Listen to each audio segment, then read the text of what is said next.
ไม่ซุงค่ะกูก็อำไรลงคลิปก็คือเงาค่ะจงมีเผยจะถึงเฮากับฮู้ค่ะเนาะเมื่อในก็เตอ่อนมาแหล่กาญจนบุรีค่ะเตอ่อนมาแหล่เมืองเก่าค่ะนะกันในก็เตมีกาเข้ามันให้ค่ะนะเพราะว่ากาเข้ามันในก็อำปอกากะคือค่ะเนาะ1ก็ตกอยู่ตีก็200ในค่ะเพราะว่าใส่ชุดไทยโบราณจังได๋ก็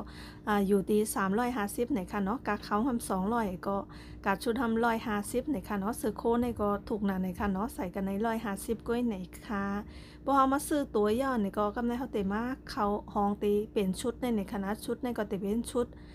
โบราณย้อนยุคค่ะเนาะมันเตมีสีหญิงเจอในได้นำนั่นในค่ะเนาะให้เฮามาเลือกเอาค่ะเนาะเฮาเก๊กสีไหลในก็เฮาก็มาเลือกเอาในค่ะสีหญิงในได้นำว่านำเอาค่ะนะเลือกว่าใครถูกก็ค่ะเพราะว่าเฮาป้อหมอเลือกในก็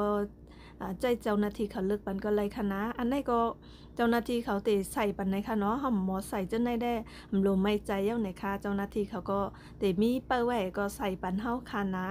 เมื่อในก็เตอ่อนน้องสาวมาแหล่ค่ะเนาะน้องสาวยามมาก็อ่อนน้องสาวมาค่ะเฮาได้เต็มเป็นชุดไทยเย้าค่ะนะบ่ยามมาไถปอกนึงเย้าค่ะให้ก็อ่อนน้องสาวมา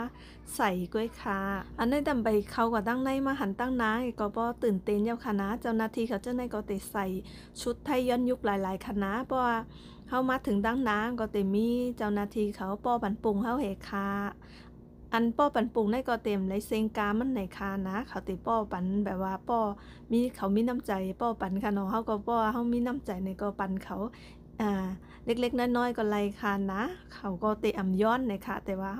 บ่เฮาอำปันในก็เตะเขาก็เตะอำวางค่ะนะบ่มีน้ำใจก็ปันเขา20-30จังได๋ก็ไล่อยู่ในค่ะเพราะว่าไปเขามาตั้งได้ยาวนี่ก็เป็นแทงเมียวค่ะนะต้นไม้จังได๋ก็เขียวหมดแฮก็เตมีเรือนไทยจังได๋แฮก็มีเฮอเขาเตขายของในเฮอจังได๋ค่ะนะไปเข้ามาก็เตมีของขายจังได๋ก็เตแบบว่าเหมือนแบบของเก่าของเก่ามือกูปอกๆเจ้าในค่ะเนาะแหก็เตมีป้าชินเจ้าในกูก็หังดีว่าหังดีอะค่ะนะอันนี้ก็เตเป็นซาสานค่ะนะเอาไม่สานเอาค่ะ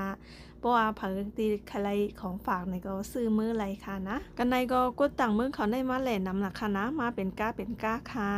เขาก็เตเฮ็ดของขายไว้เจ้าในก็ก็ว่าเมืองเก่านะคะเนาะเขาก็เตะขายของเจ้าในก็เตะเหมือนของมือกูปอกค่ะนะอันนี้ก็ตุ้ยกับตุ้ยมากกว่าเหมือนกวนไต้ค่ะนะเจออันเป็นเจ้าหน้าที่กวนขายเจ้าในก็เขาเตะแต่งชุดไทย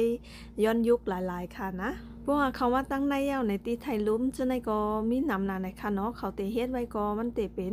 กาบมือกูปอกค่ะนะคายมือกูปอกแต่ค่ะเพราะเขามาไหนก็ทำบ่เป็นแทงเมียวค่ะเนาะเหมือนเฮาย้อนยุคมาแต่ค่ะเพราะเฮาเตมาซื้อของกินตั้งในเฮาเตในมาแลกเงินให้ค่ะนะแลกเหรียญ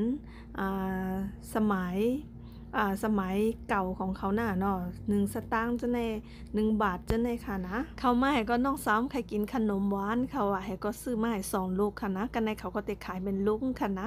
แล้วก็เขาซื้อมา2ลูกในค่ะ1ลูกนี่ก็ตกอยู่1สตางค์2สตางค์เนี่ยก็มั่วค่ะหำบ่นับเงินถูกค่ะนะแล้วยืนเหรียญให้เขาให้เขานับเอากล้วยค่ะนะของกินกันในก็ถูกว่าถูกเอาในค่ะเนาะแลกมา200มื้อจะจางแต่ว่า200ได้มันบ่กินอยู่นี่แลกมาแลกด้วยกัน200เนี่ยเนาะเพื่อเขามา200เนี่ยกินกันบ่หมดค่ะนะตั้งในเพราะว่าเขามาเนี่ยย้อนยุคแต่ค่ะนะเตะหันเหมือนแบบว่าของกูปอกของเก่าจะในกล้วยในค่ะเนาะของใหม่อย่างเช่นแบบว่าเขาเฮ็ดอีสังก็ยาต้มอีสังก็ยาเขาเตะอำเจ้าแก๊สถ่านในค่ะนะเขาเตะเจ้าเป็นฟุ้นเกยในค่ะคนขายตั้งในก็หลีหักนั่นในค่ะนะบ่เอาแพทตั้งหน้าแสงจนในก็ถามเยาค่ะเอาอะไรเจ้าคะจะกินอะไรเจ้าคะหรือจนในค่ะลาดความก็เตะเป็นความย้อนยุคหลายๆค่ะนะเยาก็เฮามานั่งลือเฮ้อก็กินก๋วยเตี๋ยวกันค่ะเพราะว่าเฮานั่งลือเฮ้อเยาก็เฮาเตะไปแทงมาตั้งในค่ะนะตั้งในก็กวางว่ากวางเยาไหนค่ะตีถ่ายรูปก็นำนั่นในเขาเนาะเพราะเขามาไหนก็เตะมาย่าเฮิรนไทยจนในค่ะนะเยาก็เตะมีเฮิรนค่าค่ะนะเฮิรนมุงค่ากูปอกมือกาบปอเฮาค่ะเนาะมือเฮาก็เล็กๆก็ตั้งย่าเฮิรนค่าเฮิรนใหม่ก้อยไหนค่ะนะเพราะเขามาตึกๆก็เตะมาย่าลงสีอิฐเขาไหนค่ะอันนี้ก็เขาเตะสีเขาเอาในค่ะเนาะจงมีเผอตั้นคืดกับฮู้เนาะมือเฮาก็เล็กเขาตั้งย่าไหลต่ำเขาจนในอยู่ในค่ะแล้วก็ของเจ้าจนในค่ะนะอันนี้ก็เตะเป็น อ๋อมไหในค่ะเนาะอ๋อมเริ่มใจเนาะไหนำกินในค่ะนะเขาก็ติดตามไว้เหมือนจังไหนค่ะเนาะคุกจะไรขึ้นมือกาเพราเล็กแต่ค่ะเนาะเพราะกว่ากันเลยเฮิรนเผาก็เย้าค่ะนะก็แต่มีนำจังไหนค่ะเนาะเอาไว้ตักกินค่ะของเจอตั้งในก็แต่มีลงจังในเป็ดจังในก็เขาแต่ของมือเก่า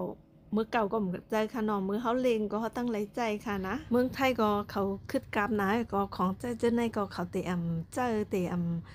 เฮ็ดกันย่อยก็เขาก็เตมาเฮ็ดเป็นสถานที่ให้มาให้คนรุ่นใหม่เขาไล่มาหันขึ้นมือรุ่นกูปอกหน้าเนาะแต่เฮาแต่